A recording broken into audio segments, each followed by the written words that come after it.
The Flaxborough Civic Hall, a building that had always looked rather older than its respectable 67 years, was undergoing what Councillor Briggs enthusiastically described as a necessary modernisation. To most townsfolk this meant plastic seating, brighter lights, and the faint hope that the draught which prowled the foyer in winter might finally be tamed. To the councillors themselves, however, it offered opportunities of a more ceremonial nature. A renovation was not worth the expense unless one could cut at least 3 ribbons and unveil something engraved. On this particular Tuesday morning, beneath a sky the colour of weak tea, the councillors and a smattering of distinguished guests had gathered to witness the extraction of a Victorian time capsule supposedly entombed beneath the building's original foundation stone. The event had been advertised in the Flaxborough Citizen as a glimpse into the noble civic past, though Inspector Purbright suspected that any true glimpse of that past would involve more ledgers of unpaid rates than noble deeds. The foundation stone had already been levered free by a pair of municipal workmen, who had then withdrawn to a safe distance, evidently judging the assembled local dignitaries a greater hazard than the stone itself. In the cavity below rested a small metal box, its surface dulled with age and renovation dust. The councillors clustered around it like children regarding an uncertain Christmas gift. Councillor Briggs, broad in girth and confidence, stepped forward with an air of self-importance that suggested he had personally supervised its burial in 1890. "Ladies and gentlemen," he announced, "we now open a window to our heritage." Purbright observed him from a modest distance. He stood with hands clasped behind his back, his expression politely attentive, yet comfortably unreadable.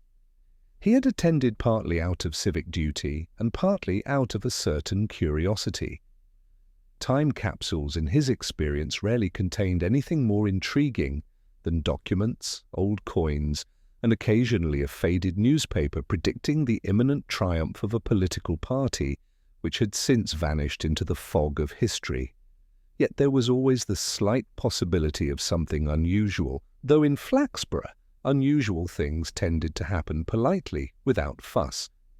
The box's clasp, coated in dust and age, resisted Briggs's attempts to prise it open.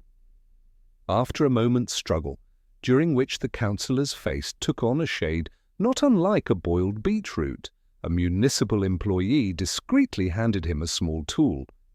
With an audible click, the lid gave way. A murmur rippled through the little crowd. Inside the box lay no Victorian newspaper, no municipal records, no time-frozen civic pride. Instead, there was an envelope, yellowed, but not as yellowed as one might expect, and a small, tarnished metal object. The latter was no larger than a coin, though of irregular shape, like something made for a purpose now forgotten. Briggs blinked. He lifted the envelope delicately between finger and thumb. "Ah, a letter," he announced, though this was obvious enough to require no explanation. He turned to the audience. "Perhaps a message from our forebears." "Or a complaint," muttered Councillor Hargreaves under her breath, though not so quietly that Purbright failed to hear. The councillor unfolded the letter and peered at the writing. A puzzled frown creased his brow. He hesitated long enough for the crowd to shift expectantly, like hens awaiting spilled grain. Purbright stepped closer. "If I may, councillor?" "Oh, yes, of course, Inspector." Briggs handed him the letter, relieved to be rid of it. Purbright took a moment to examine both paper and ink. They were old, but not convincingly Victorian. The wording, however, was stranger still. "To whomsoever may open this," it began, "let it be known that certain men esteemed in public have buried their shame within these stones. Better it be uncovered by honest hands than left to poison generations hence." There was no signature. The crowd's murmuring deepened, taking on notes of uncertainty and excitement.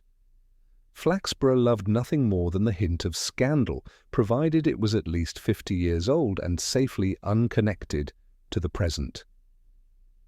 "Good heavens," said Mrs. Cantrip of the Historical Society, stepping forward with the fleshy eagerness of someone who smelled significance. "An exposé from the past! How dreadfully thrilling!" Councillor Briggs laughed in a manner that suggested he was trying not to. "Well, that is certainly interesting. Probably a hoax, of course. Victorian humour, you know." Mrs. Cantrip gave him a pitying look that indicated she doubted Victorians had ever possessed humour. Purbright turned his attention to the metal object nestled in the box. He lifted it between forefinger and thumb. It was oval, pierced at one end like a tag or token. Beneath the tarnish one could just read faint lettering. He rubbed it clean with a cloth. "Flaxborough and Eastern Railway left luggage token," he read quietly. "Number 17. "A left luggage token?" repeated Briggs, unimpressed. "Seems a rather pedestrian choice for a time capsule." Purbright nodded mildly. "Perhaps." A local reporter scribbled eagerly. The wardrobe-sized photographer from the Citizen snapped a picture, his bulb flashing like a thunderclap in a small storm. But Purbright did not share the crowd's enthusiasm. There was something subtly wrong about the object. The Flaxborough and Eastern Railway had ceased running its branch line decades before the Civic Hall was built. Why would a Victorian committee choose such an item for a ceremonial capsule? And why place it alongside an anonymous letter implying shame and secrecy? He slipped both letter and token into a protective envelope. "With your permission, Councillor, I'll take these back to the station for proper safekeeping." "Of course, Inspector, of course." Briggs gestured vaguely, already turning back toward the crowd with a speech forming. Purbright glanced at the councillor again, his slightly stiff posture, the sheen of perspiration, the nervous little laugh he gave in response to an innocuous question from the reporter. Then he looked around at the gathered townsfolk. Some appeared intrigued, others merely delighted by the deviation from their usual routines, but a few faces, very few, showed something else entirely. A hint of worry, a brief tightening at the jaw. A glance too quickly averted, Purbright tucked the envelope into his coat. "Well," he murmured, "I dare say this will add a little interest to this renovation." And with quiet steps, he withdrew through the dispersing crowd, already considering how best to begin untangling whatever had truly been unearthed. Word travels peculiarly in Flaxborough. It neither rushes nor ambles, rather it meanders with purpose, picking up embellishments along the way like a snowball rolling downhill through a novelty shop. By the time Inspector Purbright reached the station and placed the letter and token into an evidence drawer, more for tidiness than necessity, several interpretations of the morning's discovery were already in gentle circulation. Mrs. Cantrip of the Historical Society, who believed in the sanctity of archival truth provided it never contradicted her own theories, had informed her closest acquaintances that the capsule contained a confession of municipal corruption involving railway bribes and a possibly murdered alderman. She did not name the alderman, partly because she could not recall any likely candidates, and partly because it was generally understood in Flaxborough that when a historical society member spoke of an alderman, it meant a man best described as morally ambiguous rather than deceased. Meanwhile, at the Market Square tea kiosk, the account had solidified into something more financial. The woman serving tea reported to customers that the capsule had contained money, several shillings at least, which councillors were now trying to hush up for fear it might belong to someone's estate. This version gained traction because it sounded faintly scandalous while remaining safely unverified. In the snug corner of the shoulder of mutton, where the lunchtime regulars nursed pints with the determination of men who had nowhere else tolerable to be, the story acquired darker tones. Here the capsule's contents reportedly included bones, possibly human, though opinions varied as to whether they belonged to a long-forgotten lover or a council clerk whose absence no one had properly investigated. Purbright heard fragments of these evolving stories second-hand as he sat at his desk, reviewing the handwriting of the letter under the station's modest magnifying lamp. The ink appeared aged, but lacked the characteristic iron-gall acidity of genuine Victorian writing. The hand itself was neat, unhurried, and meticulously curved, a modern hand attempting an older style. Not a forgery in the criminal sense, but a performance. He considered this quietly. Someone had gone to the trouble not only to plant a false time capsule, but to do so with theatrical flair. And for what? A warning? A message disguised as history? Or a private grievance aired in the most public, yet least accusatory manner possible? Sergeant Malley wandered into the room with an expression suggesting he carried news of minor but definite inconvenience. "People are already talking about that capsule, sir," he announced, settling heavily into the chair opposite. "So I gathered," Purbright replied mildly. "They're saying it's cursed in some quarters," Malley continued. "Mrs. Pocklington told my wife it's awakened the spirit of some Victorian wrongdoer. Claims she saw a shadow in her garden this afternoon that didn't belong to her hydrangeas." Purbright smiled faintly. "And what did the shadow belong to?" "Her husband hanging out washing, as it turned out. But she maintains it was ominous washing." Purbright folded the letter and placed it beside the token. "We may discount the supernatural element, I think, but someone wanted this found. Someone who expected people to talk." "That could be half the town," Malley observed. "The other half would talk regardless." "True," Purbright murmured. "But this particular kind of talk, moral indignation mixed with historical mystique, serves a purpose. It draws attention while obscuring the real motive." Malley frowned in the earnest manner of a man earnestly attempting to frown. "Meaning, sir?" "That the truth is unlikely to be as dramatic as murder or treasure, and therefore, quite possibly, more troublesome." Before Malley could unpack this, the telephone on Purbright's desk rang. He answered, listened, and made a soft sound of acknowledgement. When he replaced the receiver, he looked contemplative. "That was Mr. Datchery," he said. "Retired solicitor. Claims the letter matches certain rumours concerning a Victorian alderman's misconduct." Malley brightened. "Which alderman, sir?" Mr. Datchery declined to specify. He did, however, insist the matter was politically sensitive. Malley deflated. "Meaning he's guessing?" "Quite possibly." By mid-afternoon, the rumour mill had begun producing entirely new varieties of invention. A local historian who specialised in railway minutiae declared the luggage token impossible, citing closure dates and archival lists with the relish of a man finally allowed to be right in public. A junior councillor, normally invisible during civic functions, was suddenly evasive when questioned by neighbours, and the night porter, who had not been present at the excavation and had expressed no interest in it whatsoever, became a subject of gossip simply through the misfortune of being habitually surly.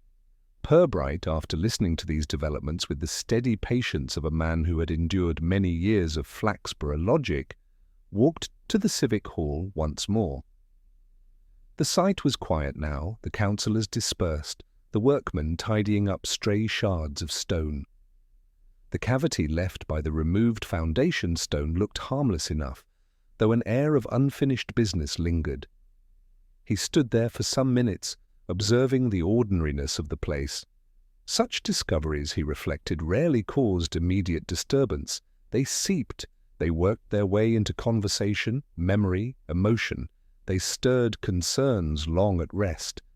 And somewhere among those stirred concerns lay someone who knew precisely why a false capsule had been planted. As Purbright turned to leave, he noticed a figure watching him from across the hall, a thin man with spectacles carrying a rolled-up blueprint. The man quickly busied himself with a stack of papers when he realized Purbright had seen him. Anxiety again, not loud, not panicked, merely present. Purbright walked back toward the station, hands clasped behind his back, steps unhurried. The town was already embroidering its own version of events. His task would be to untangle the truth from the comfortable stories people preferred, while noting which stories they preferred too eagerly. The day's unease had only just begun to settle into the fabric of Flaxborough life, and Purbright, with his characteristic quiet patience, understood that this was precisely when the first real clues tended to appear. Inspector Purbright began his inquiries the following morning with the same soft tread he reserved for matters that required more listening than questioning. Flaxborough had a particular talent for revealing truths in its own time, usually in the form of digressions that seemed pointless until suddenly they were not. He found that if one let people talk long enough, they often wandered into honesty by accident. His first visit was to Mrs. Cantrip of the Historical Society, who opened her door with the expression of someone expecting either a delivery or divine revelation. On seeing Purbright, she adjusted her spectacles and stepped back with theatrical modesty. "I suppose you're here about the letter, Inspector. I knew it would cause a stir." She led him into a sitting room heavily populated by porcelain cats, whose blank expressions suggested long-term disapproval of their surroundings. Purbright settled into a chair that seemed slightly affronted by his presence. "I'd be grateful to hear your impressions of the capsule's contents," he said. "My impressions? Oh, well, where to begin?" Mrs. Cantrip folded her hands primly. "The letter was unquestionably a warning of some sort, a moral admonishment from a bygone era. The Victorians cherished moral admonishment." Purbright nodded, allowing her enthusiasm full rein.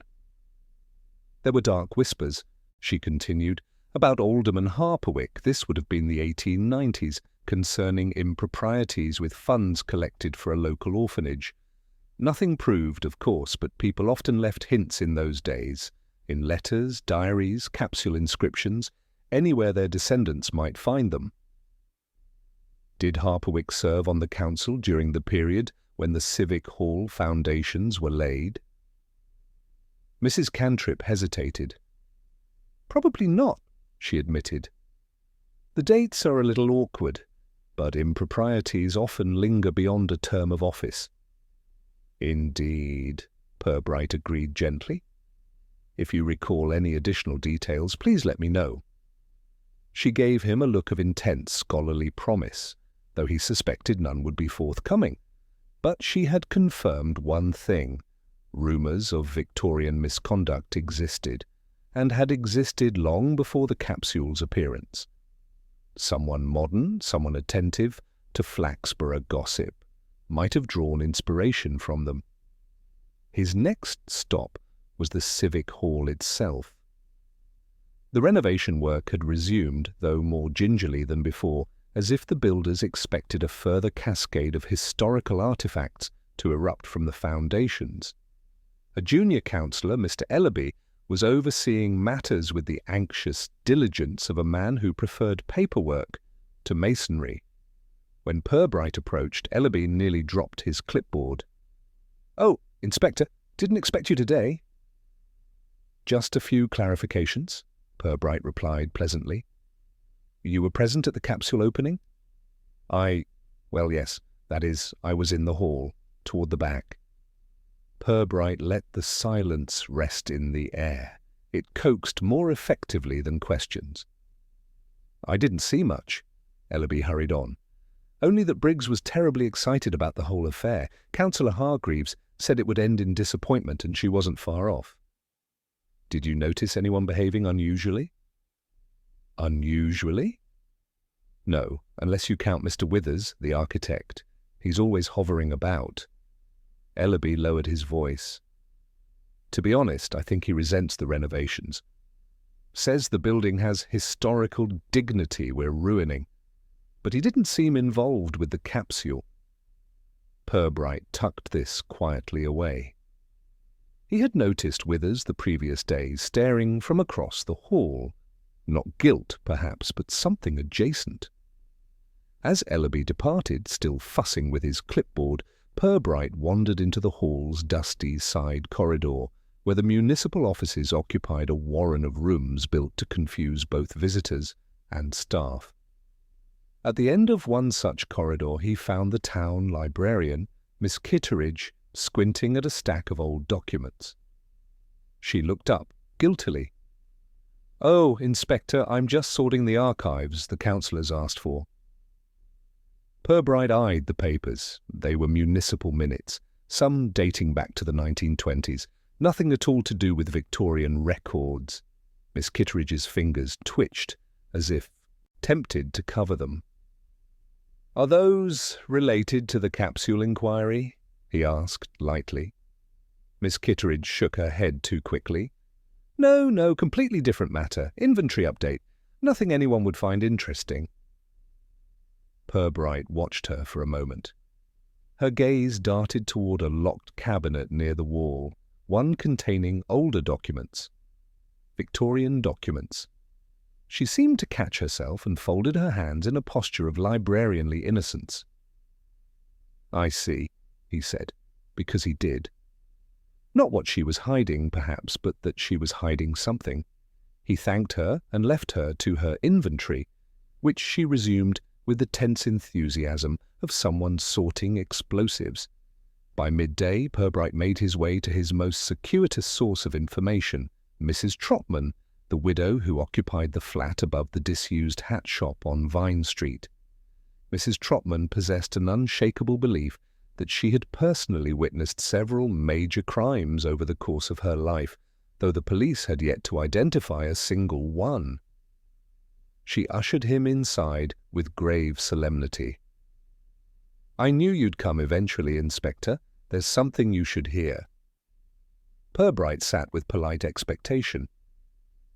"I knew Alderman Harperwick's cousin's housekeeper's aunt," she began, "and she told me the family had dreadful secrets, terrible ones, things about babies, or possibly banking. The point is, disgrace.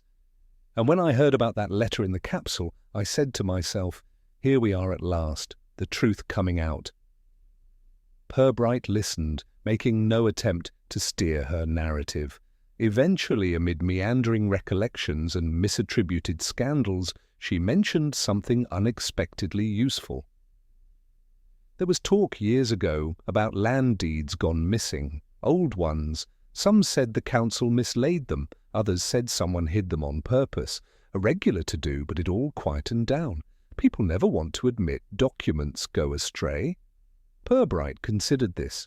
Missing land deeds, a Victorian reference to respectable men burying their shame, a modern renovation opening old foundations, a librarian protecting an archive cabinet like a mother hen guarding eggs. He thanked Mrs. Trotman, who assured him she would keep her eyes open for wrongdoers as always, and continued on his way. He returned to the station as the afternoon waned. The streets carried the persistent undercurrent of gossip, muffled, speculative, contradictory. People did not yet know precisely what bothered them about the capsule, only that it disturbed the comforting sense of a tidy past. Purbright placed his notes on his desk and leaned back in his chair. The conversations had offered little concrete information, but plenty of texture, anxieties, evasions, a faint but unmistakable pattern of people caring just slightly too much about municipal history. Someone had planted that letter to provoke attention, but someone else feared what that attention might uncover. As daylight thinned behind the station windows, Purbright closed his notebook softly. The truth, he suspected, was not buried in the Victorian era at all, but somewhere in the present, beneath layers of rumour and the quiet, persistent fear of reputations once again at risk. The following morning arrived with the sluggish indecision of a sky unsure whether to rain or merely threaten it.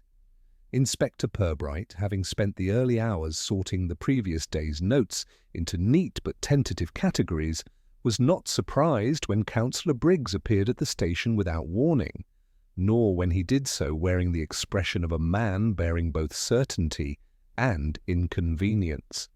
"Inspector," Briggs declared, lowering himself into the visitor's chair with a sigh that suggested heroic civic sacrifice, "I believe we have a culprit." Purbright regarded him with polite interest. "Indeed?" "Yes, and quite a straightforward one, as it turns out." Briggs leaned forward conspiratorially. "The night porter at the Civic Hall. Cookson. Shifty sort of fellow. Always hanging about after hours. The councillors have discussed it informally, and we agree he's the most likely to have planted that letter." Purbright resisted the urge to ask whether the councillors had reached this profound conclusion before or after breakfast. "What evidence points to Mr. Cookson?" "Well," Briggs announced, clearing his throat with self-approval. "He had access to the building, obviously. And, this is the important part, he's been complaining for weeks about the renovation plans, something about the new storage layout. So naturally, he may have wanted to cause embarrassment for the council." Purbright nodded slowly. "Has he said anything specific suggesting he wished to plant a false time capsule?" Briggs blinked. "Specific?" "No, but one can infer tone, Inspector, and his tone has been distinctly uncooperative." The councillor bustled out a moment later, having discharged what he believed to be a public service. When the door closed behind him, Purbright allowed a small sigh to escape, less irritation than acceptance. A convenient suspect was almost always offered early in any investigation, usually by someone wishing the matter concluded before it became troublesome. Sergeant Malley entered as Briggs departed, brushing past him with the awkward politeness of two men who suspect they would not get along even in an emergency. "Cookson, sir?" Malley asked once the councillor had gone. "So it seems," Purbright replied, "though I suspect Councillor Briggs wishes the matter resolved rather more eagerly than the facts permit." "That about sums him up," Malley murmured. Purbright rose and retrieved his coat. "Well, let's speak with Mr. Cookson." The Civic Hall was quieter than it had been in days, as though the building itself were recovering from the indignity of having its foundations examined by so many curious eyes. Cookson, the night porter, was found polishing brass fittings with a dedication that suggested they had personally offended him. He was a stooped man of late middle age, with a face that looked as though life had been applying small disappointments to it at regular intervals. He stopped polishing when he saw the inspector approach, his eyes narrowing in weary expectation of further bad news. "Morning, Mr. Cookson," Purbright said pleasantly. "I wonder if you might spare a few minutes." Cookson set down his cloth. "If this is about that blasted capsule, sir, I've had nothing to do with it." Purbright gestured for him to continue. The man's indignation had clearly been building. "I hear what they're saying," Cookson went on. "Briggs and the others. As if I'd waste my time sticking letters under stones. I've got enough trouble with that new storage plan. Don't need anyone thinking I'm some kind of saboteur." "You disagree with the renovation?" Purbright asked mildly. Cookson snorted. "Course I do. The whole thing's a muddle. They want me to keep cleaning supplies in a cupboard that leaks like a colander. Told them as much. Didn't mean I'd go planting Victorian mysteries to make a point." "And the night before the capsule was found, you were on duty?" "Till 11:30, then I went home. Had to rescue a hedgehog from the road on the way, if that's what people are smirking about. Took me 10 minutes to shoo it into the verge. Hardly the behaviour of a criminal mastermind." Purbright acknowledged this with a faint smile. "No one has accused you of masterminding, only of opportunity."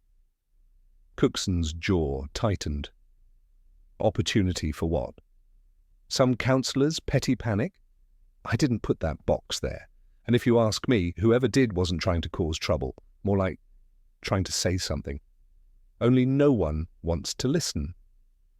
This last remark interested Purbright more than Cookson's protestations. "Say something in what sense?" Cookson shrugged. People get fed up, records go missing, promises get made and dropped. This council's got its share of secrets, same as any other. Maybe someone thought the past should be remembered properly, that's all. His tone was matter of fact, not conspiratorial.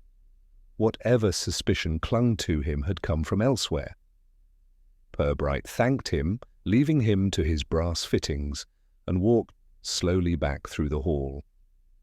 The workers were stripping plaster from a corridor wall, exposing the old lath beneath. Dust hung in the air like pale fog, softening the shape of everything it touched. "Outside," Mally caught up with him. "Doesn't seem the type to write anonymous letters, sir." "No," Purbright agreed, "though he may be the type to see more than people assume." They reached the street's edge where the breeze stirred the dust from their coats. Purbright paused, thinking of Ellaby's nervousness, Miss Kitteridge's guarded cabinet, Withers's anxious stare, the town's oddly eager acceptance of Cookson as a culprit. Convenience was not truth. It was merely the shape a community offered when it wanted something neatly contained. "Sir," Mally said, "if Cookson didn't do it, why is Briggs so keen to have him blamed?" Purbright looked ahead, where the civic buildings sat in their usual solemn arrangement, neat and respectable as ever. "Because," he said softly, "Cookson being guilty would require no further questions." "And the real culprit?" Purbright began walking again, "is someone who very much wishes to avoid those questions." The renovation dust swirled behind him, unsettled still, much like the truth, waiting to be uncovered. Inspector Purbright returned to the station with a sense that the investigation had settled into one of those deceptive lulls in which everything appeared calm, but was, in truth, quietly rearranging itself beneath the surface. Convenient suspects had been offered. Convenient explanations floated freely in the town's conversational air. But buried beneath all that convenience was something faintly mismatched, something that refused to fall neatly into place. He placed the luggage token on his desk and regarded it once more. The tarnish had been buffed only slightly the previous day, but now, under gentler light, the irregularities of age, or rather the pretense of age, became more apparent. It was worn unevenly, the patina inconsistent across its surface. One side bore the dullness expected of brass, left untouched for decades, while the other looked suspiciously like it had been handled more recently. Not polished, merely touched, turned, perhaps even tested for effect. Purbright lifted it by its pierced end and considered how easily such an object might be overlooked by those seeking grander significance. Yet it was precisely the sort of clue that spoke louder the quieter one listened. He turned his attention to the box in which the token had originally rested. The capsule itself, a modest metal container, had aged convincingly. But its clasp had been smoother inside than outside, and the hinge screws, when inspected earlier with a jeweler's lens, bore the faintest scratches inconsistent with long entombment. Someone had tampered with it, not crudely but not expertly either, a small, deliberate effort, enough to deceive a casual glance, yet not enough to withstand scrutiny from someone who doubted the capsule was ever Victorian at all. The morning wore on, and Sergeant Mally entered carrying a mug of tea and the defensive optimism of a man hoping it might distract from unfinished paperwork. "Anything new in that thing, sir?" he asked, nodding at the capsule. "Only confirmations," Purbright replied. "Mechanical age has a certain consistency. This does not." Mally frowned as if the capsule should apologize. "Meaning it's a fake." "Meaning," Purbright corrected, gently, "that it was made to appear older than it is, but not skillfully enough to fool close examination." Mally scratched his chin. "So, someone with just enough knowledge to get it wrong?" "Quite." Purbright slipped the token back into its protective sleeve. It may interest you to know that the railway branch line referenced on the token ceased operation in 1889, 1 year before the Civic Hall's original foundation stone was supposedly laid. Odd choice for a ceremonial capsule. Unless whoever planted it didn't know railway dates, Malley suggested. Yes. Or, Purbright added, unless they wished it to appear as though they didn't. Malley blinked. Why would someone pretend to be ignorant on purpose? Purbright smiled faintly. Sometimes to seem harmless, or to divert suspicion from more deliberate intentions. He rose from his desk and walked to the window. Outside, Flaxborough went about its mid-morning routine, delivery carts trundling, shop doors opening with their usual reluctance, townsfolk greeting one another with greetings that were half inquiry, half appraisal. "Sir," Malley said at last, "are you thinking this has something to do with those missing land deeds Mrs. Trotman mentioned?" "I think," Purbright replied, still watching the street, "that someone is trying to remind certain people of something they hoped would remain forgotten. Or trying to frighten someone. The distinction isn't yet clear." He returned to the desk and lightly tapped the token sleeve. "But this is not a Victorian relic. It is a message." Malley looked doubtful. "Hard to read a message from a luggage token."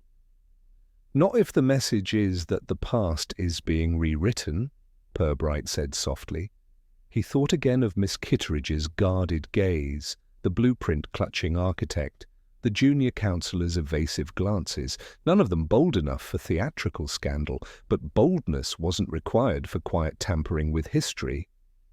It was the small gestures that mattered. Before he could continue the thought, the station telephone rang. Malley answered, nodded, then handed the receiver to Purbright with a puzzled look. "It's Mr. Withers," he said. "The architect. Sounds agitated." Purbright took the call. "Inspector," Mr. Withers said, his voice thin and tense. "I wonder if you might come to the hall. There's been... well, something else has come up. Nothing dramatic," he added quickly, though the tremor in his voice hinted otherwise. "Just something I think you should see." Purbright agreed to come at once. When he arrived at the Civic Hall, Withers met him in the foyer, pale and bothered, glancing repeatedly toward the corridor leading to the main hall. "I don't want to alarm you," he murmured, "but some of the men were clearing debris near the side foundation, and they may have found something." "Another capsule," Purbright guessed, mildly. Withers blinked. "How did you—" Purbright gestured for him to lead the way. As they entered the dim corridor, the faint smell of dust and old timber filled the air, mixed with something else, anticipation. The workers stood clustered near a newly exposed cavity in the wall. One held a small metal box in gloved hands. This box looked older, undisturbed, not tarnished, to impersonate time, but genuinely weathered by it. Purbright approached, and the men parted to let him see. And he knew, even before he touched it, that everything he had deduced about the first capsule was correct. Someone had planted a false one, because a real one had been here all along. The second capsule lay on a canvas dust sheet, surrounded by tools and men who were trying, with varying degrees of discretion, to look as though they were not expecting it to explode. In contrast to the first capsule's artificially aged theatrics, this one possessed the quiet, resigned dignity of an object that had genuinely spent decades in darkness. Its metal was pitted and dulled, not scratched.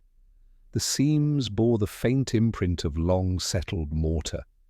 Even the dust that clung to it had a certain patient authenticity. Purbright examined it closely but without ceremony, noting the texture with his fingertips, the uniform corrosion along the metal's curves. "This," he said softly, "has not been touched in a very long time." Mr. Withers emitted a sound that hovered uncertainly between relief and dread. So, the other one was a forgery? Not a forgery, Purbright corrected. A fabrication. Someone wanted it to appear historical, but not convincingly enough for detailed scrutiny. One of the workmen, encouraged by the inspector's calmness, ventured, "Shall we open it, sir?" Purbright nodded, though he stepped only slightly closer. The men handled the box with the kind of reverence usually reserved for a time bomb or their employer's paperwork. The clasp, brittle with age, resisted briefly before yielding with a soft, metallic sigh. The contents were unremarkable: a folded program for a long, vanished town gala, a small bottle once containing liniment, a child's postcard depicting a seaside donkey, and a typed sheet listing the names of those who had contributed to the modern improvement of the Civic Hall in 1890. No threats, no accusations, no moral admonishments from respectable men. It was, in short, everything the earlier capsule was not. Withers exhaled slowly. That settles it, surely. Someone swapped them. Not quite, Purbright murmured. He replaced the items carefully. The first was never in this place. This is likely the only capsule ever buried here. He turned slightly, observing Withers with mild interest. The architect's fingers twitched anxiously against the rolled blueprint he still held, as though the discovery had rearranged some delicate internal balance. "You were here yesterday," Purbright said, conversationally, "when the first capsule was opened." Withers flushed. "Only by coincidence. I happened to be checking the structural supports." "Of course," Purbright offered a polite smile. "And did you notice anything unusual before the ceremony?" "No," Withers replied too quickly. Then he corrected himself, flustered. "I mean, not at the time, only afterward. I thought the box they found looked odd. Too clean, perhaps?" "Did you say anything? With everything happening so quickly?" Withers shook his head. "Councillor Briggs practically leapt on the thing the moment it was uncovered. I didn't think it was my place to interrupt." Purbright accepted this with a nod, though he made a mental note of the architect's heightened nerves. People who were merely frightened behaved differently from those whose conscience had begun to itch. As the men resumed their work, Purbright stepped aside to consider the widening implications. The false capsule had been placed with calculated timing. It was designed not to rewrite history, but to rewrite perception. Someone wanted attention directed somewhere specific, toward an implication of scandal, toward buried shame, toward reputations whose cracks were only visible when pointed out. If the second capsule had not been found, the forgery would have stood unchallenged. Someone had counted on that. By midday, Purbright was ready to broaden the field of inquiry.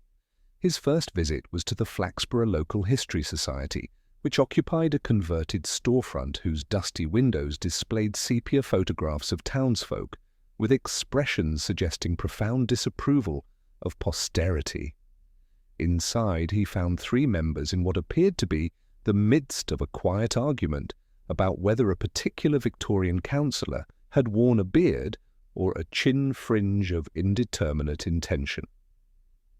They stopped at once when they saw Purbright.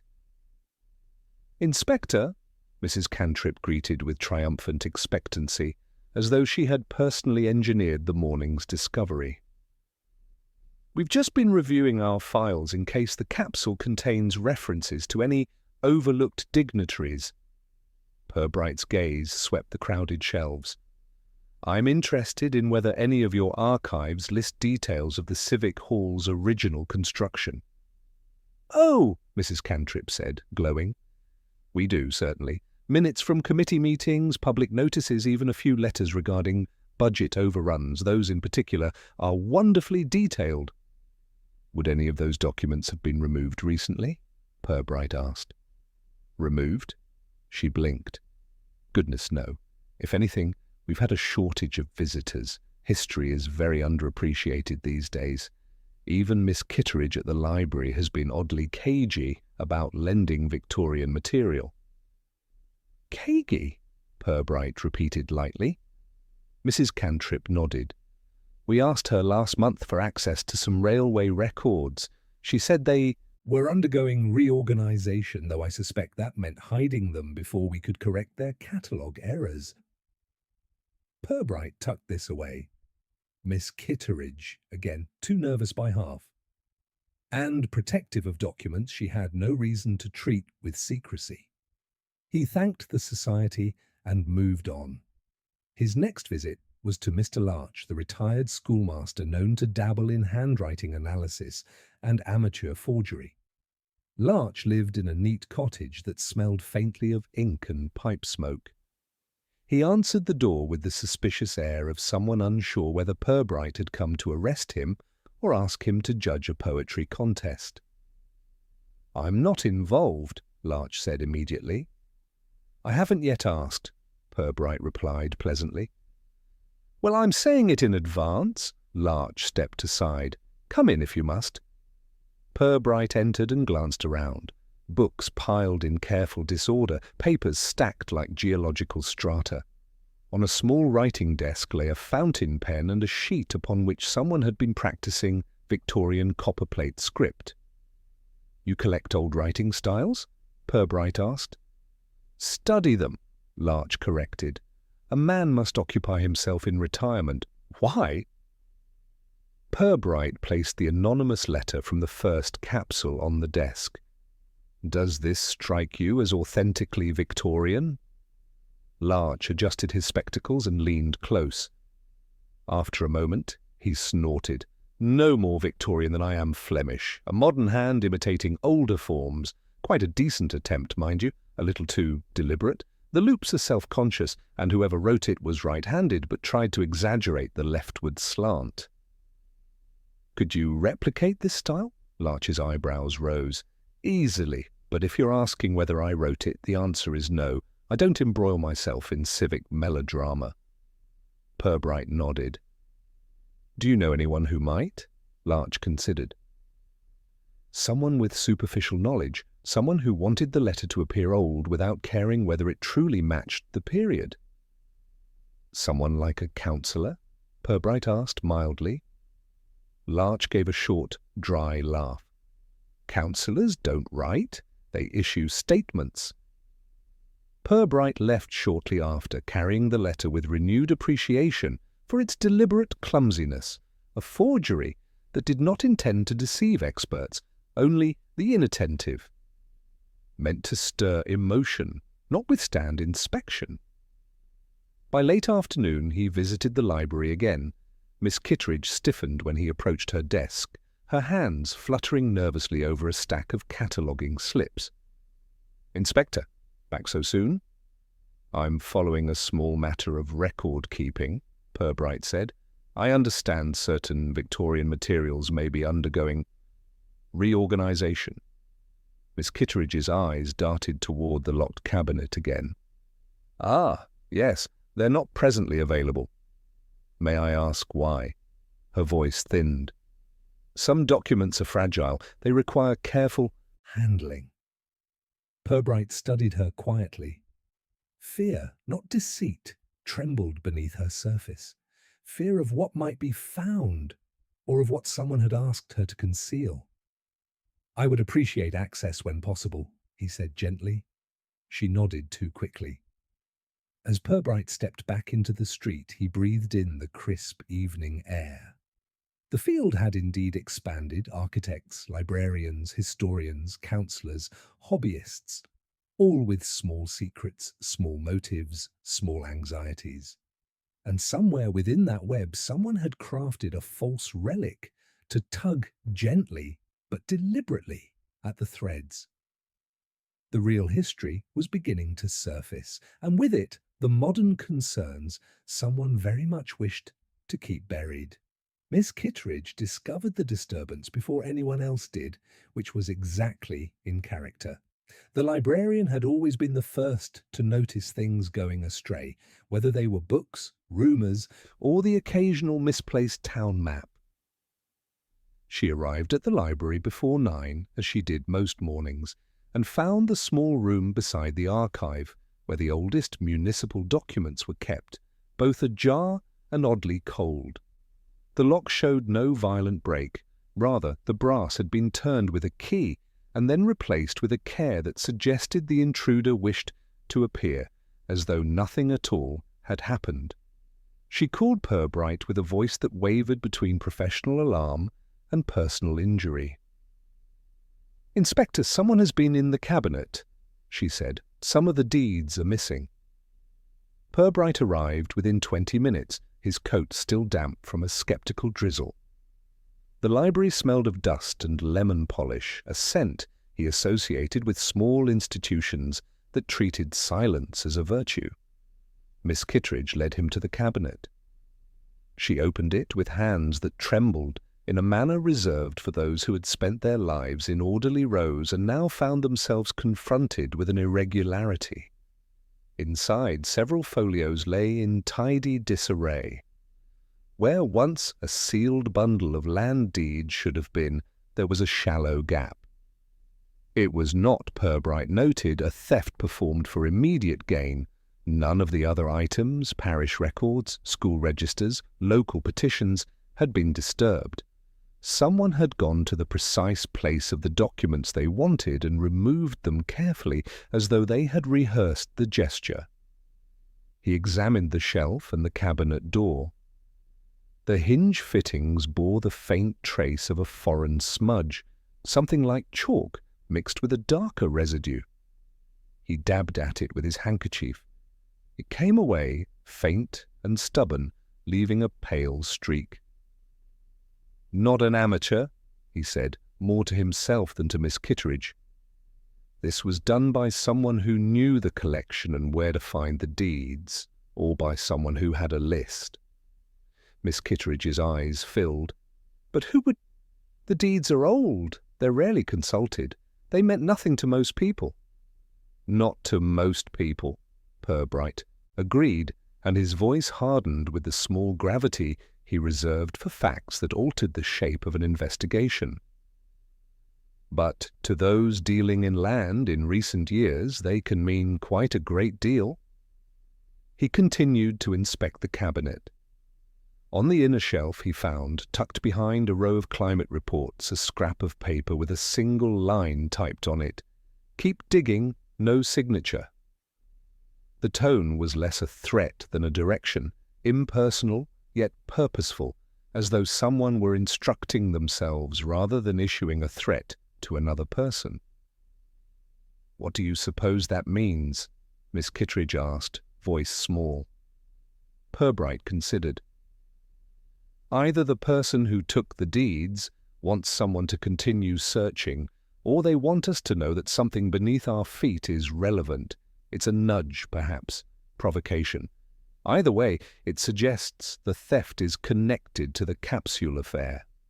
Word of the missing deeds spread with the same peculiar decorum characteristic of Flaxborough news. It did not explode, it insinuated. Councillor Briggs was mildly affronted and loudly concerned about security. Ellaby appeared genuinely flustered, as though the idea that official property might be misdirected troubled his paperwork-bound sensibilities. Mrs. Cantrip declared it an outrage upon history, as if the deeds were personally affronting her. Purbright's inquiries at the library revealed two further small facts.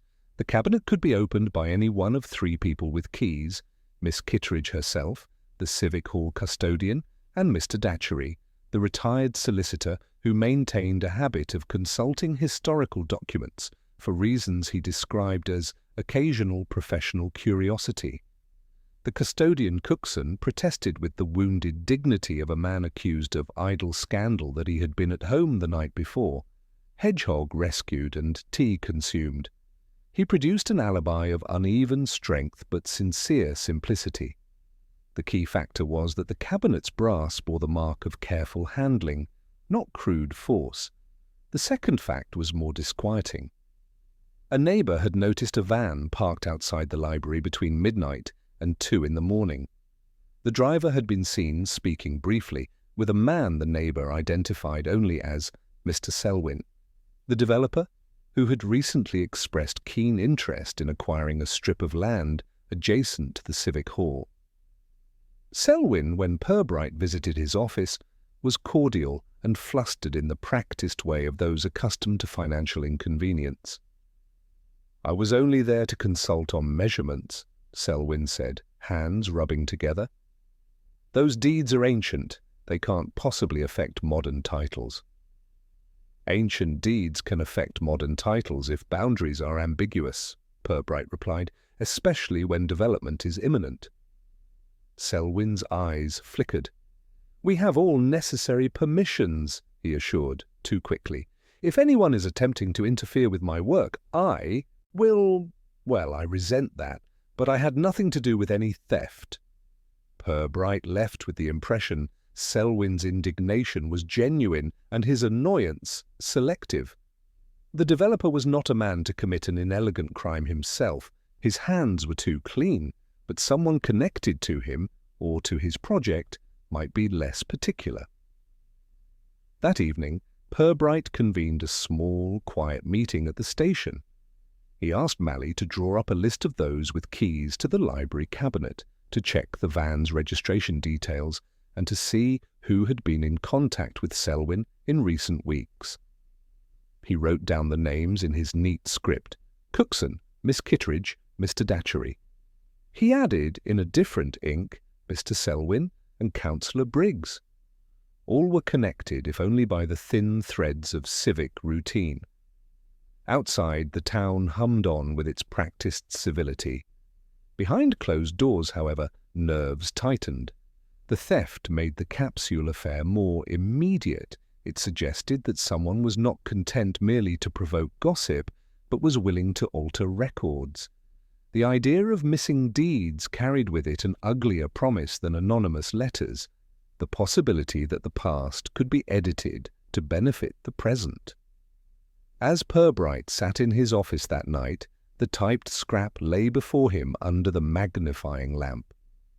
"Keep digging," it said, as if a subterranean truth required coaxing. He had always liked metaphors of excavation, history as a layered thing, human motives piled in strata, but he disliked the idea of other people excavating for advantage.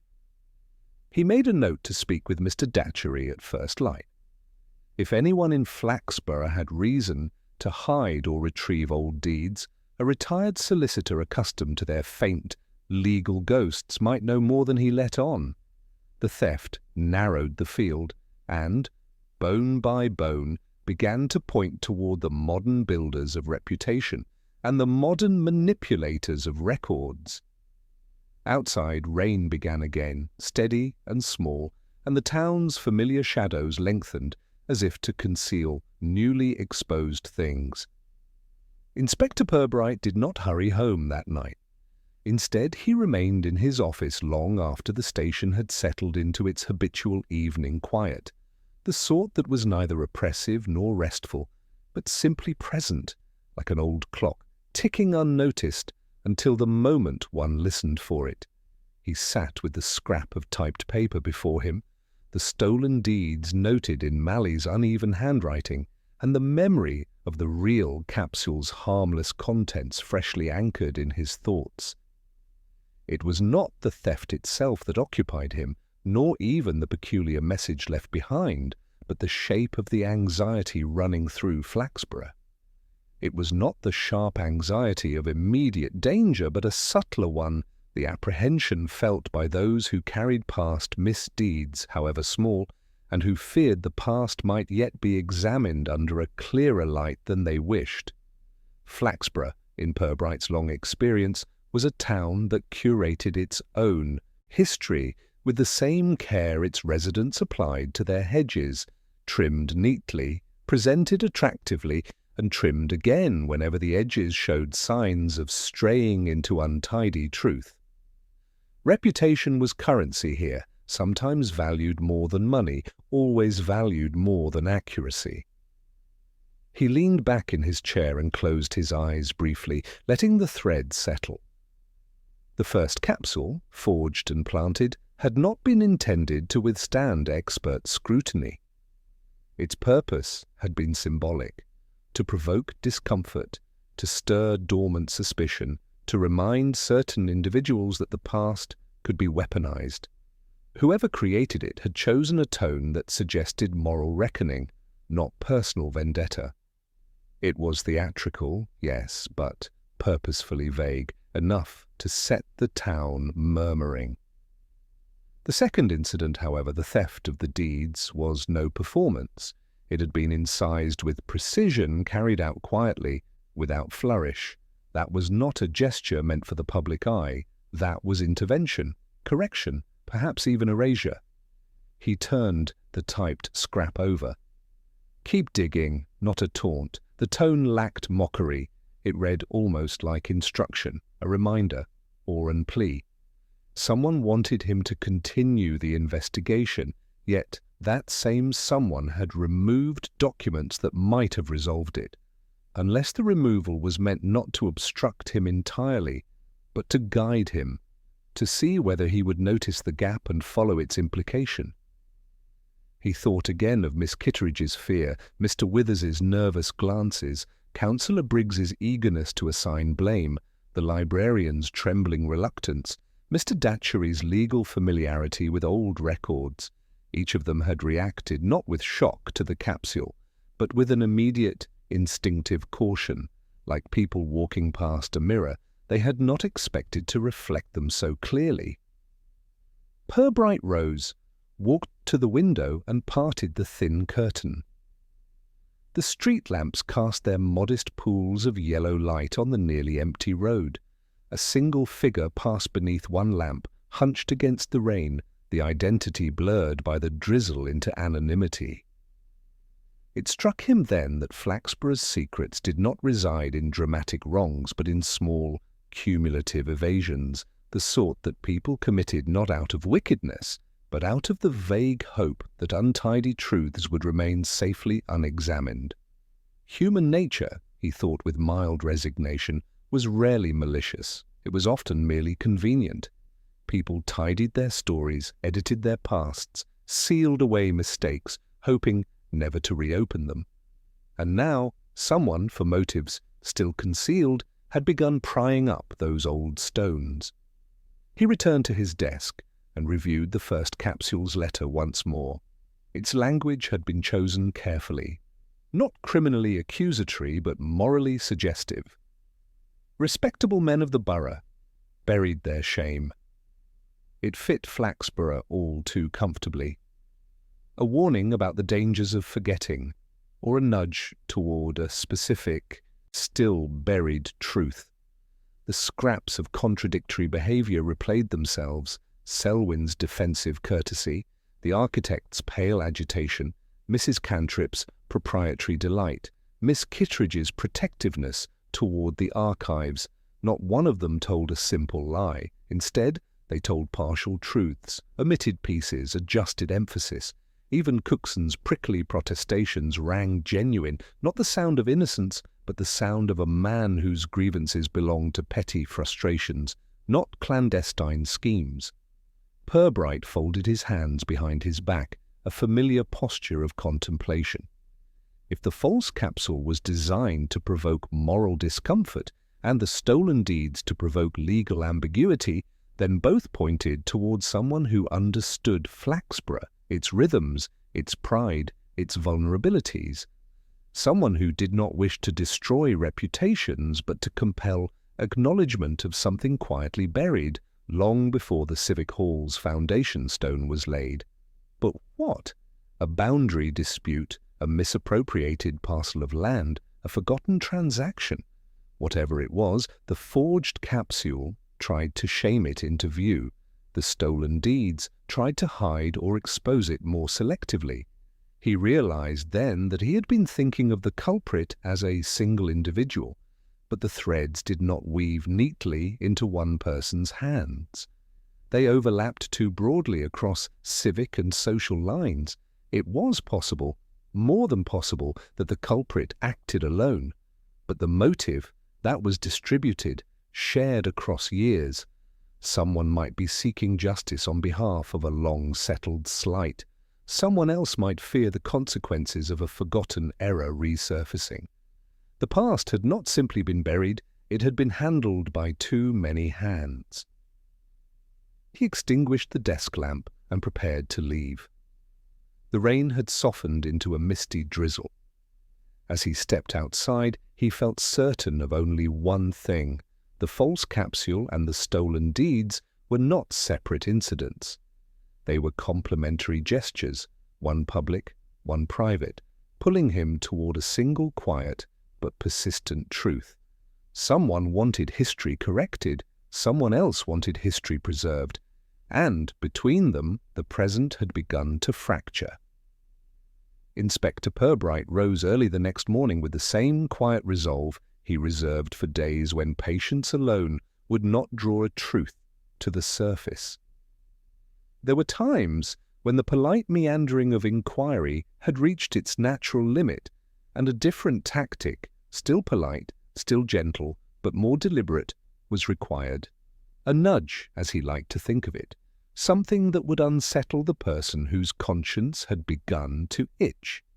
He spent the first hour drafting a notice for a brief heritage consultation, phrased so blandly and bureaucratically that no one acquainted with civic matters could reasonably object to attending. It suggested a discussion of the implications of recent archival discoveries on the town's historical narrative, and invited any relevant parties to meet at the Municipal Records Room that afternoon. To anyone innocent, it would appear merely another tedious administrative gathering. To the guilty, it might feel distinctly sharper.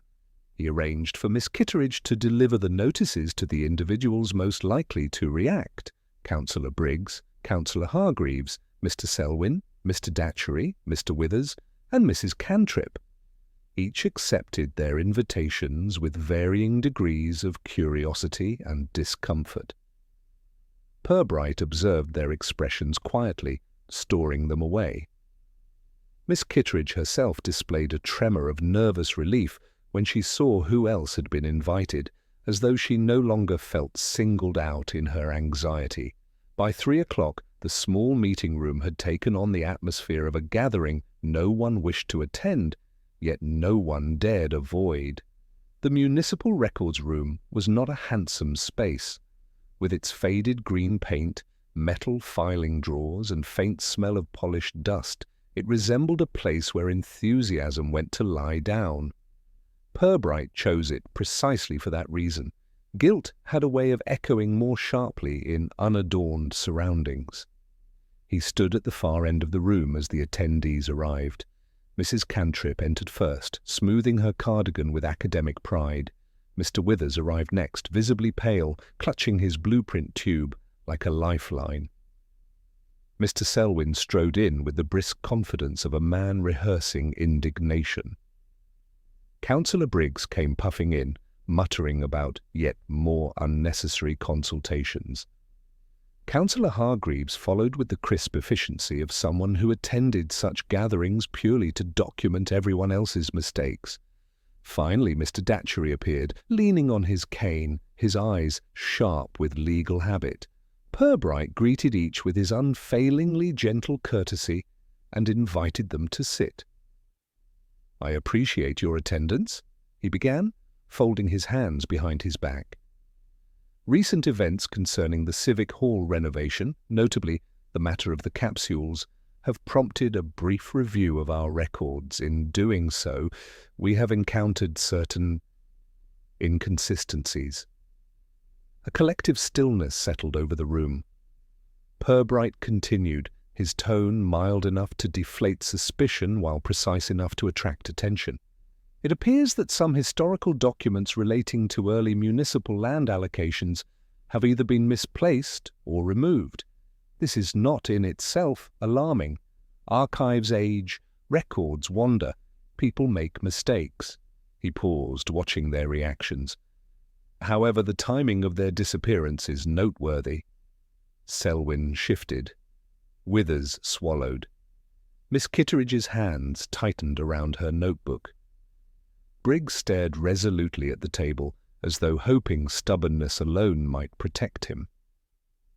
Purbright walked slowly to the table's edge.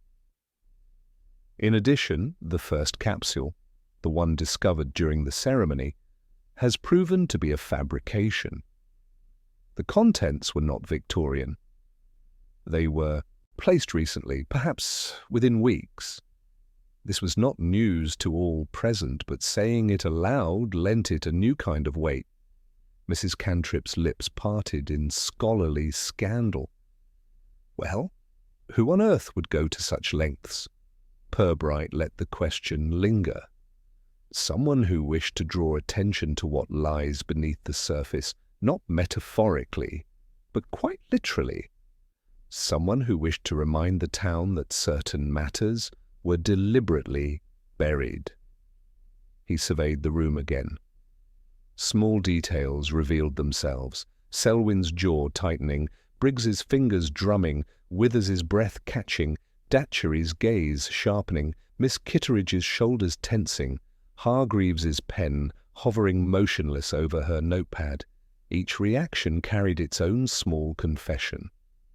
Purbright moved with unhurried calm, setting a folder on the table and opening it to reveal a typed copy of the capsule's forged letter. This message was designed to imply moral failings by long-dead men. The tone is broad enough that anyone concerned with historical impropriety might feel its sting. Briggs gave a small, defensive cough. "Inspector, surely you're not suggesting—" "I'm suggesting nothing," Purbright interrupted gently. "I'm merely observing that the letter appears intended to provoke reaction. And it has succeeded." A low rustle swept through the room as people exchanged small, guilty glances, not of wrongdoing, but of nervous curiosity. Purbright turned to Mr. Datchery. "You were a solicitor for many years. You handled land cases." Datchery's expression tightened, though not with surprise. "Quite a number, yes." "And would missing deeds complicate a property claim?" "That depends on the claim," Datchery replied cautiously. "But yes, ambiguity can delay development or even invalidate boundaries." Purbright nodded. "And if someone wished to prevent such development?" Selwyn sat forward abruptly. "This is absurd. If someone objects to my plans, they can address the council. They don't need to steal documents like a character from a second-rate novel." Purbright allowed the outburst to settle. "Perhaps not. But suppose someone wished not to stop development, but to reveal something about the land being developed, something long ignored, something that—" He folded his hands behind his back again. Certain parties might prefer remained undisturbed. He let the silence lengthen. People who feared exposure tended to grow restless in stillness. Selwyn broke first. "If you have an accusation to make, Inspector, make it plainly." Purbright offered him a soft, courteous smile. "I have no accusations, only observations, and one final point of discussion." He withdrew from his pocket the luggage token from the first capsule. He placed it on the table between them. "This token is from a railway branch line that closed before the Civic Hall existed. Its inclusion was a mistake, or perhaps deliberate misdirection. Someone who knew just enough about history to construct a story, but not enough to conceal the error." Withers's breath caught. Miss Kitteridge's fingers froze. Councillor Briggs shifted as though his chair had grown uncomfortable. Purbright's eyes moved gently across each face, searching not for guilt, but for recognition, for the flinch of someone who realized he was speaking with precise intent. And there it was, a small, involuntary movement, a tightening around the eyes, a sudden stillness of breath, subtle, quick, but unmistakably revealing. Purbright allowed the moment to pass without acknowledgement. "Thank you all," he said warmly. "You have been most helpful. I will continue my inquiries.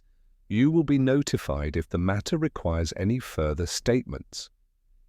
He dismissed them with the same pleasant formality with which he had summoned them. Only after the last person had gone and the room had settled back into its dusty quiet did he permit himself the smallest breath of satisfaction.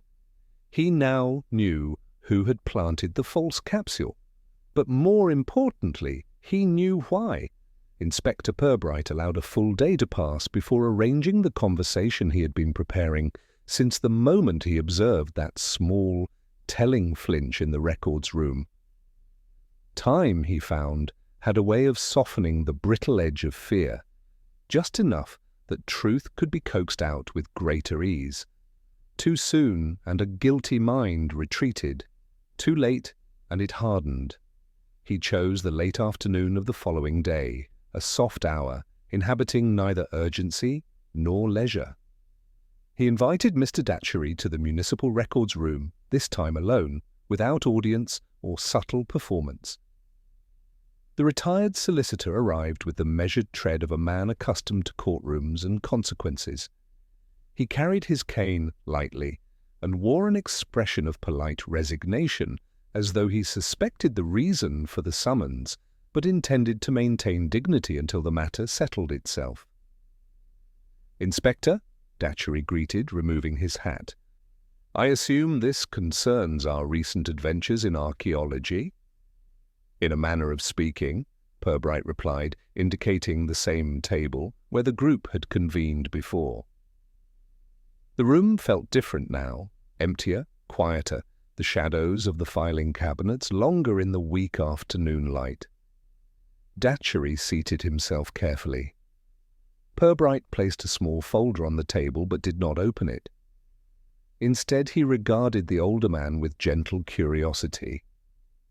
"You reacted interestingly yesterday," Purbright began, his tone mild enough to carry no accusation. "Not dramatically, not suspiciously, but when the luggage token was mentioned, you seemed, momentarily, concerned." Datchery's mouth twitched. "Did I?" "Only slightly," Purbright said, "and only in a way someone trained in law might, the reaction of a man who recognizes a misstep in someone else's argument." Datchery exhaled with the quiet defeat of a man who had hoped for more time. "Very observant, Inspector. Too observant, some might say." "I try," Purbright answered. "Shall we talk plainly?" "Plainly." Datchery nodded, folding his hands. "Yes. I suppose we must." Purbright drew out the forged capsule letter and placed it before him, not accusingly, simply as an object of shared analysis. This was not written by someone attempting historical authenticity. It was written by someone signaling a message, someone who understood that the town's memory is selective. Datchery's eyes rested on the paper. A message, yes, but a message for the few who still bothered to recall what was once here. "And the missing deeds?" Purbright asked. Datchery let out a long breath, part sigh, part confession.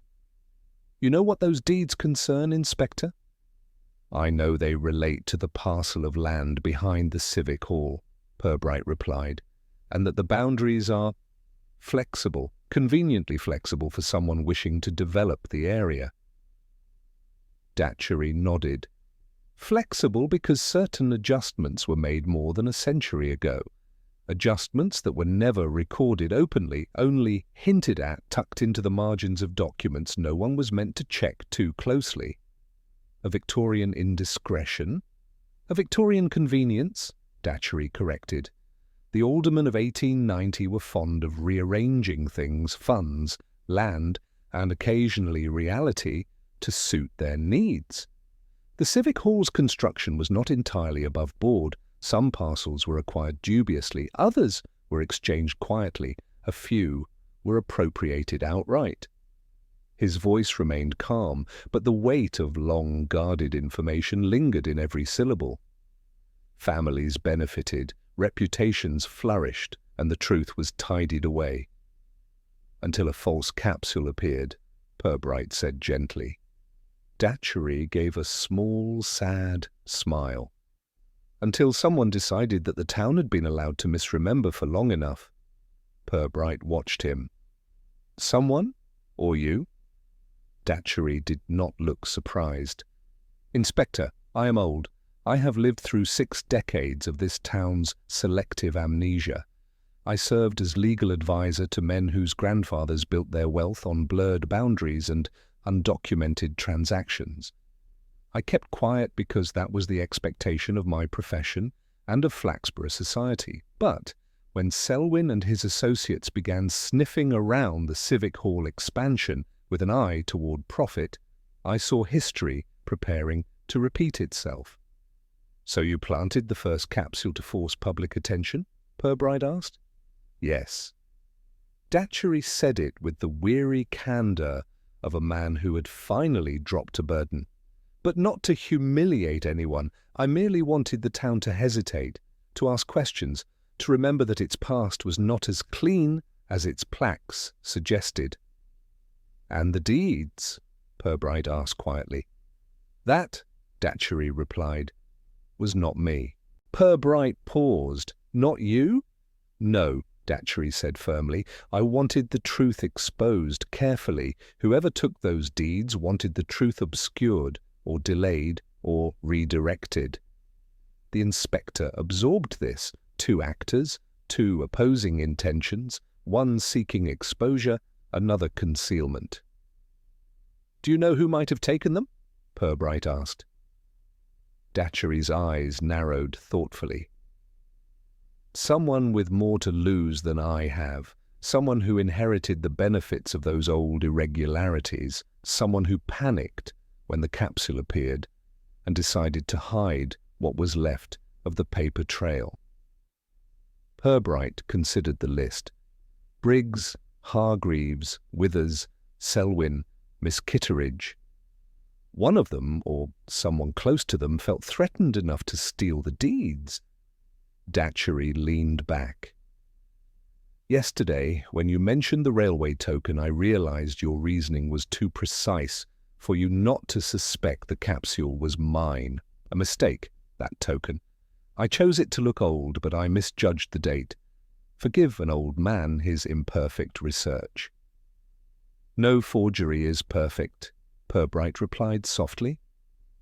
For what it's worth, Datchery continued, I did not intend it to become a spectacle. I thought people would be curious, cautious, ask questions, but instead I triggered a scramble. Some eager to expose, others desperate to hide. A foolish miscalculation. Not entirely foolish, Purbright said. You revealed tensions that were already present. You simply illuminated them. Silence settled for a moment, companionable, reflective. What happens now? Datchery asked at last. Purbright closed the folder. Now I speak with the person who took the deeds. And you know who that is? Purbright met his gaze. Yes. Datchery nodded with solemn acceptance. Then I suppose this is where my part ends. Not quite, Purbright replied gently. But your part in the deception does. He rose, and Datchery followed suit with slow dignity. At the door, the former solicitor paused. Inspector, as I never meant harm. I know, Purbright said, but harm is rarely intentional in Flaxborough. It usually happens when people tidy history a little too thoroughly. When Datchery left the room, Purbright remained a moment longer, letting the dust-settled quiet gather around him. Then, with steady purpose, he turned toward the next conversation, the one that would end the matter. It was late morning when Inspector Purbright made his way to the Civic Hall once more, though this time without the quiet watchfulness that had marked his previous visits. The revelation from Mr. Datchery had drawn the threads into a pattern clear enough to follow, and the final conversation, he knew, required neither accusation nor theatrics. Only clarity. And clarity was often best delivered in a calm, civil setting, one where a person's composure revealed more than their words. He found Miss Kitteridge in the small side office she used during renovation meetings, sorting through a stack of cataloguing slips with the anxious precision of someone arranging a defense in alphabetical order. She looked up when he entered, startled but not surprised. "Inspector," she said faintly, "I wondered if you might come." Purbright closed the door behind him with gentle finality. "Miss Kitteridge, may we talk?" She nodded, her hands folding themselves protectively on the desk. The room felt even smaller than usual, crowded not by furniture but by the weight of unspoken knowledge. "I spoke with Mr. Datchery yesterday," Purbright began, taking the seat opposite her. "He told me the truth about the forged capsule. His intention was not malicious, merely misguided." Miss Kitteridge swallowed. "Yes, I suspected something of the sort." "He wanted to prompt the town to remember," Purbright said. "But someone else wished the town to forget." Her eyes closed briefly, a soft, defeated gesture. "Inspector, I didn't mean to make things worse. Truly." Purbright nodded, not to confirm guilt, but to encourage honesty. "You removed the deeds." She opened her eyes again, and the fear in them was gentler now, less the panic of someone hiding wrongdoing, more the sorrow of someone who had acted out of desperation. "I only wanted to protect what little order we still have in those archives, and—" She hesitated. "Someone asked me to." Purbright waited patiently. "It was Councillor Briggs," she whispered. "He said the deeds were old, irrelevant, that they would only confuse things. He told me the development was important to the town, and if the deeds created complications, it would jeopardize everything. He didn't say outright to remove them, but he implied that safeguarding the records from misinterpretation would be a civic duty." Purbright absorbed this. "And you believed him?" "I thought I did." Her hands trembled. "But when the capsule appeared, and then the real one was found, I realized the story behind the land wasn't as tidy as they claimed. I shouldn't have complied, I know that. But Briggs can be very persuasive when he wishes, and very insistent. Did he know what the deeds contained?" She hesitated again. "Enough to worry him. He asked me last month if they were still in the cabinet. He said he'd heard they might contain outdated boundaries. He said it with that tone he uses when he's already decided something, but wants someone else to confirm it." Purbright nodded slowly. Briggs's eagerness to blame Cookson, his discomfort during the meeting, his avoidance of specifics, each piece settled into place with quiet inevitability. Miss Kitteridge continued in a small voice. "I thought I was helping, preventing confusion, but once they were gone, I realized what I had done. I didn't know what to do next. So I left the note. Keep digging. It wasn't meant as a threat, I meant you. I thought if anyone could untangle the truth, it would be you." Her eyes filled with embarrassed tears, but her voice steadied. "I hid the deeds in the bottom drawer of the old map cabinet. I didn't destroy them. I wouldn't. They're there now if you want them." Purbright offered a gentle smile. "Thank you, and thank you for not hiding them further." She looked down. "I'm sorry." "There is very little harm in mistakes," Purbright said softly, "when they are admitted in time." He retrieved the deeds later that afternoon. They were exactly where she said, wrapped in a faded cloth and accompanied by an apologetic note in her neat handwriting. When he reviewed them, it became clear that the Victorian gentlemen whose reputations were invoked by Datchery's fabricated capsule had indeed shifted boundaries, not illegally, but discreetly, benefiting the ancestors of two current councillors. Briggs, predictably, was among them. The council handled the matter with a blend of embarrassment and bureaucratic immunity. Briggs was reprimanded quietly for overstepping professional boundaries, a phrase that soothed everyone while meaning very little. Miss Kitteridge retained her post, the council deciding that her long years of diligent service outweighed her brief misjudgment, and perhaps because no one wished to train another librarian to decipher the archive's idiosyncrasies. Datchery received no punishment, only a mild scolding delivered by the mayor for excessive creativity. He accepted it with the dignity of a man who understood that civic tempests rarely lasted beyond sunrise. Selwyn, relieved to discover the deeds did not invalidate his development plans entirely, was forced to make modest accommodations to appease critics. The revised boundaries left him slightly less profit, but considerably fewer enemies. As for the town, it resumed its comfortable rhythms within days. The gossip faded, the scandal softened. People preferred the neat explanation, a harmless forgery, a confused librarian, a few dusty deeds. Anything more complex would have required them to confront the quiet truth that the past was rarely tidy. On a mild afternoon, several days later, Purbright sat at his desk completing the remaining paperwork. It was not extensive. He had kept the matter small, out of kindness to those involved and out of respect for a town that protected its dignity as stubbornly as its hedgerows. He signed the final page, closed the file, and placed it gently in the cabinet. Outside, the sound of the market drifted through the open window, familiar, steady, untroubled. Flaxborough, with its comfortable manners and quiet evasions, had returned to itself.